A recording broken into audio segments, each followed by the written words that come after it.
Hello YouTube, welcome back to Andy's Corner. It is time once again for Andy's HVAC Tech Tips of the day. Today is Tech Tip number 15, I do believe. It's somewhere around there, probably. I don't know, maybe I'm wrong, but look at the title. I'll figure it out then. I'm going to go with 15. But today's tip, I wanted to talk about training, because training is a huge aspect of our profession. Without training, I don't think you could probably go out there and do it. I mean, the average guy or gal off the street probably can't just walk up and start fixing furnaces and air conditioners all day, every day, or at least not proficiently. So I think there is some level of training that should be involved. I think there's a lot of different people that have a lot of different ideas on the type of training you should do, or the level of training and all that kind of stuff. It's up to you how you learn. It's up to the company you work for, what they expect or require, that kind of thing. So there's a lot of variations out there, but regardless if you started out at a trade school, or if you started out at some of the colleges around here offer courses for HVAC. There's a lot of different upper level style degrees and certifications that you can get, or you can do on the job training, where you just start working with somebody and they show you how to do everything, and then usually you end up in some smaller trainings and or in-house training, things like that. We do a lot of in-house training where I work.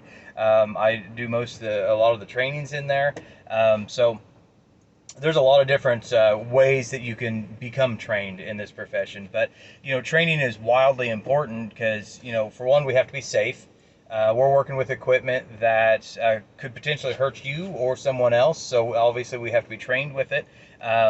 We have to show some form of training, usually to get a job.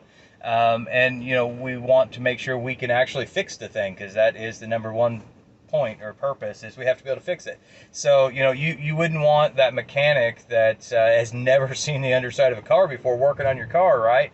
So I mean, nobody wants the heating and air guy that doesn't know anything. Which, a funny story about that, I took my daughter's car, and we bought her this little bitty Saturn, and it was an old little beater car. I mean, it was nothing great, but it was her 16th for her first car kind of thing.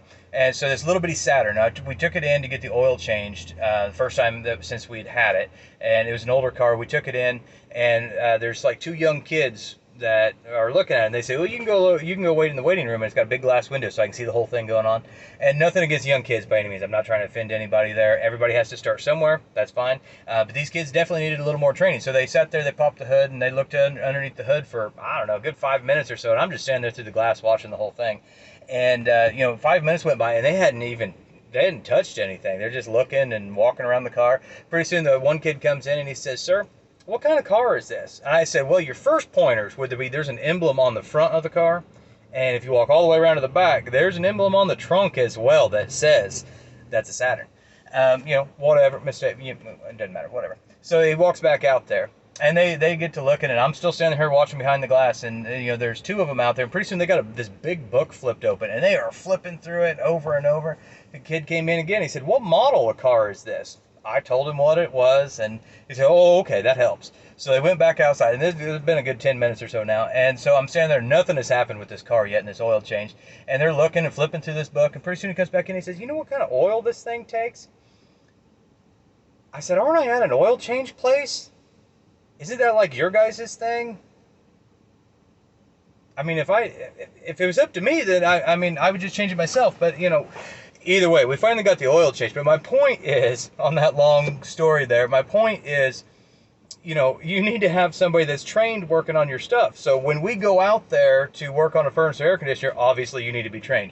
So my whole point to all that is training is everything. So I see guys that go off to training at different places, or they go to different schoolings, or in-house training, or whatever it is, and there's guys that they can care less to be there.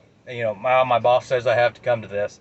Well, I mean, obviously, if you have no desire to learn anything, this either is not your career of choice that you're going to be staying at for very long. So you might as well just give up and go find something else, because you're not going to make any money, and you're not going to progress by any means. Or Well, you just don't care about anything. I don't know. I guess that's pretty much what it is. You just, I mean, if you just don't want to do training, obviously you're not going to do well in the industry.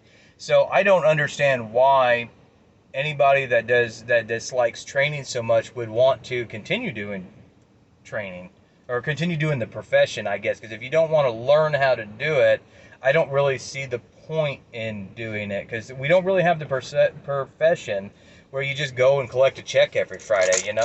It's not that kind of job. You got to put forth effort, you got to put forth the work and everything else, and then you collect a paycheck at the end of the week. We don't just show up and go through the motions, because you have to be able to do the job. It's not a factory line job, to where you just do the same thing all day and bare minimum can get by, if that's what you choose to do. There's plenty of manufacturing workers out there that do a hell of a good job, and God bless them.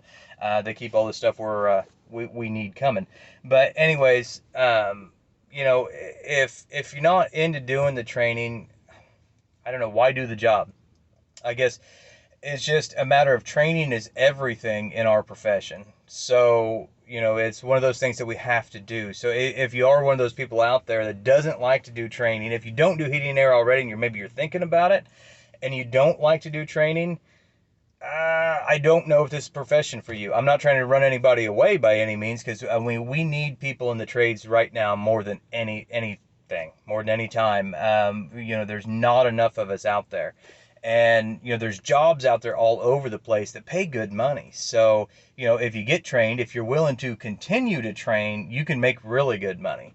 So, that's my whole point is, you have to be open-minded to training. Don't shut down on it and think, oh, I just have to be here because my boss wants me to.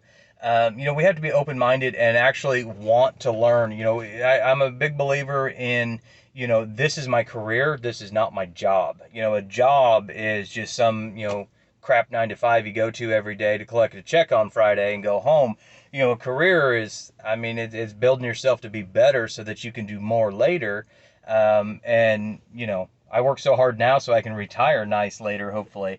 So it's all about how you look at it, which goes for about anything. So, training is never going to go away, and you're going to have to do a lot of training. So, if it were me, and if it has been me, I look for all that training that I can find. If my employer is going to offer training of some sorts, there's a fly in here.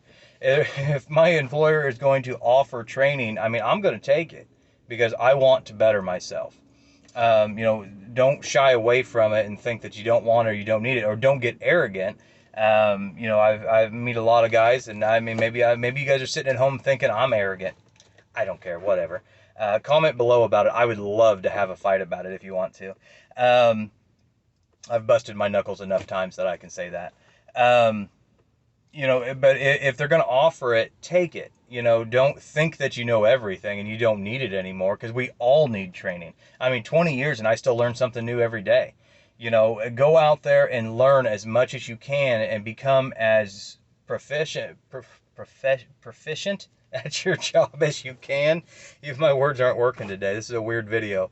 But either way, eat up any bit of training that you can. Always learn something new every day, that kind of thing. So, any questions, comments, whatever you want, leave them in the comments below. Make sure you subscribe, share, and like as much as possible. Share these videos so other people can see them. And also, I always ask that you subscribe. Subscribers mean more than anything. So, it lets me know that people are actually watching the channel and stuff like that. So make sure you subscribe, hit the little bell. That way you get notifications every time a new video comes out. Thank you and God bless.